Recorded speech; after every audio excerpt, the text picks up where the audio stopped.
अस्सलामुअलैकुम friends, welcome to my YouTube channel. Friends, जिन्होंने Pakistan air force के अकाउंट ब्रांच में अप्लाई किया हुआ है तो ये वीडियो उनके लिए है।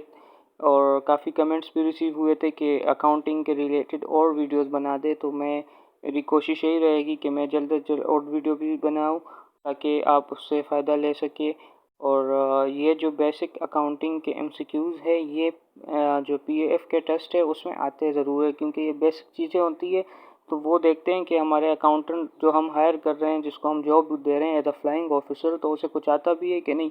तो ये बेसिक चीज़ें ज़रूर आती है। तो बिना टाइम वेस्ट किए वीडियो को स्टार्ट करते हैं। तो फर्स्ट एमसीक्यूज है कि dash is the art of recording, classifying and summarising in a significant manner and in the terms of money transaction and event which are in the part at least of financial character enterprising interpreting the result thereof. तो ये जो option है accounting, C number, this one is the right one and this is the definition of the accounting. तो ये भी याद रखना है और आपने ये भी रखना है कि वो लोग पूछते हैं कि क्लासिफाइंग कौन से नंबर पे आता है, तो वो सेकंड पे आता है। रिकॉर्डिंग इज़ द आता है फर्स्ट नंबर पे। समराइजिंग थर्ड नंबर पे आता है। तो ये भी पूछते हैं कि जो ठीक है, अकाउंटिंग तो आर्ट है रिकॉर्डिंग का, लेकिन जो रिकॉर्डिंग है वो किस नंबर पे आता है। जो स्टेप वाइज आते हैं ना, 3 स्टेप्स है इसमें, रिकॉर्डिंग, क्लासिफाइंग, समराइज, तो ये भी पूछते हैं वो। तो आपने ये भी प्रिपेयर करके जाना है, इसको अपने माइंड में रखना है। नेक्स्ट एमसीक्यूज है कि any form of accounting which enables to business to be conduct more efficiently can be regard as dash accounting. तो ये कौन से अकाउंटिंग में आता है कि सारे चीज़ को अच्छे तरीके से इनेबल करते हैं, कंडक्ट करते हैं और एफिशिएंटली उसको जो है रिगार्डेड एज डैश अकाउंटिंग। तो वो है मैनेजमेंट, यानी सारा कुछ अच्छे से मैनेज करते हैं और फिर उसको मैनेजमेंट अकाउंटिंग में रिकॉर्ड करते हैं। नेक्स्ट है कि inflation accounting is also called. तो इन्फ्लेशन अकाउंटिंग को क्या कहते हैं, उसको रिप्लेसमेंट कहते हैं। नेक्स्ट है a process of accounting that recognise the impact of transaction on the financial statement in the period when revenue and expense occur instead of when cash is received dispersed is called dash basis। तो ये है accrual basis। ठीक है। Next है 5 number, a process of accounting where revenue and expenses recognition would occur when cash is received and dispersed is called cash। तो इसमें जो है ये जो कैश और कैश रिसीव हुआ है और फिर डिस्पर्स हुआ है, डिस्पर्स का मतलब खर्च हुआ है, तो वो कौन सा पर्पज ऑफ अकाउंटिंग है, तो वो कैश है। और ऊपर वाले में भी कैश और डिस्पर्स होता है, लेकिन वो एक खास पीरियड में होता है, in the time of period होता है। तो जब in the time of period आ गया तो वो है एक्रूवल। और जब जिसमें टाइम ऑफ पीरियड नहीं है और एक्सपेंस जो है होते हैं, डिस्पर्स होता है, खर्च होता है और कैश रिसीव हुआ होता है, तो वो कैश में आता है। अच्छा जी, नेक्स्ट है they are the present obligation arising from past events. It's also arises when an asset is created और एक्वायर्ड। तो इसमें ये कहा गया है कि जो पास्ट इवेंट्स हुए होते हैं बिजनेस स्टार्ट करने से पहले, तो उसमें जो आपके जो एसेट्स के लिए जो आपने क्रिएट किया होता है, जो लोन लिया होता है या आपके जो ऑब्लिगेशंस होते हैं, वो क्या है, which one is the right one. So assets है, लाइबिलिटीज़ है, इक्विटी है कि आल है। तो वो लाइबिलिटीज़ है, जो जिम्मेदारियां हैं, वाजिबुल अदा है, आपने पे करना होता है। जब आप बिजनेस स्टार्ट कर रहे थे और आपने किसी से लोन लिया, बैंक से लोन लिया, शेयर्स इशू किए, और या जो है आपने जो है पार्टनर्स डिफरेंट पार्टनर्स ने आपके साथ इन्वेस्ट किया है, तो ये सारा जो प्रोसेस है तो ये लाइबिलिटीज़ में आता है, क्योंकि आपने फिर बाद में पे करने होते हैं जो आपने पास्ट इवेंट्स किए होते हैं बिजनेस स्टार्ट करने से पहले। तो दिस इज़ ऑब्लिगेशन, जिम्मेदारी है आपके ऊपर कि आपको पे करना होगा। Dash is an increase economic benefit during the accounting period in the form of inflow or enhancement of assets or a decrease in liabilities thereby increase equity and net worth।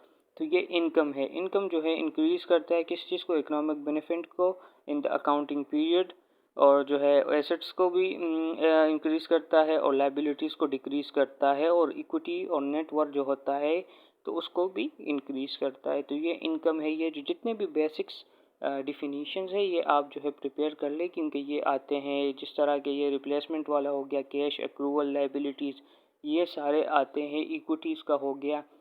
तो ये मस्ट आते हैं PF के test में, क्योंकि वो देखते हैं कि हमारे जो पीएफ का अकाउंटेंट है जो हम हायर कर रहे हैं उसे कुछ इस तरह का बेसिक का कुछ पता भी है कि नहीं, तो इसलिए ये बेसिक बहुत ज़्यादा इम्पोर्टेंट है।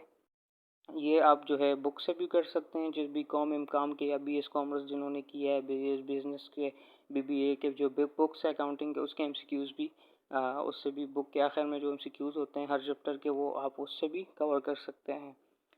नेक्स्ट है dash is a residual interest in the assets after deducting liabilities, तो ये है इक्विटी। नेक्स्ट है concept implies that cash transaction and event must be expressible in the monetary terms, तो ये है मनी मेजरमेंट। जितने भी इवेंट्स और मनी मेजरमेंट के ट्रांजैक्शन हुए होते हैं वो किस में आते हैं, मनी मेजरमेंट कंसेप्ट में आते हैं। नेक्स्ट है dash implies that a business unit is separate and distinct from the person who owns और कंट्रोल इट, जो पर्सन खुद सब कुछ कंट्रोल करता है वो किस में आता है, वो बिजनेस एंटिटी में आता है, सेपरेट होता है बाकी बिजनेसेस से और खुद कंट्रोल कर रहा होता है तो वो बिजनेस एंटिटी है। नेक्स्ट है this concept tells that to recognise revenue it has to be realise, यह रियलाइजिंग कंसेप्ट है। नेक्स्ट है the convention concept rules and procedure that together make up accepted accounting practice at many given time are called, तो ये इसका जो answer है ये gap की डिफिनीशन है। गैप इसमें आता है कि वो जो है ऐसा कंसेप्ट है जिसमें रूल और प्रोसीजर फॉलो किया जाता है अकाउंटिंग के लिए, और तो ये है right option.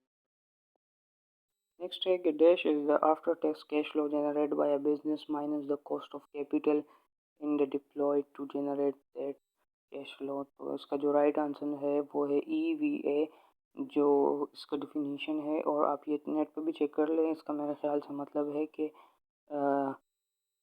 Equal value added मतलब है इसका जो फुल एब्रीविएशन है, आप काइंडली चेक करते हैं नेट पे। And next MCQs is prepaid insurance account is dash account, तो वो पर्सनल अकाउंट होता है क्योंकि जो आप इंश्योरेंस पे करते हैं वो आप अपने पर्सनल अकाउंट से पे कर रहे होते हैं, तो that's why this is B number personal account.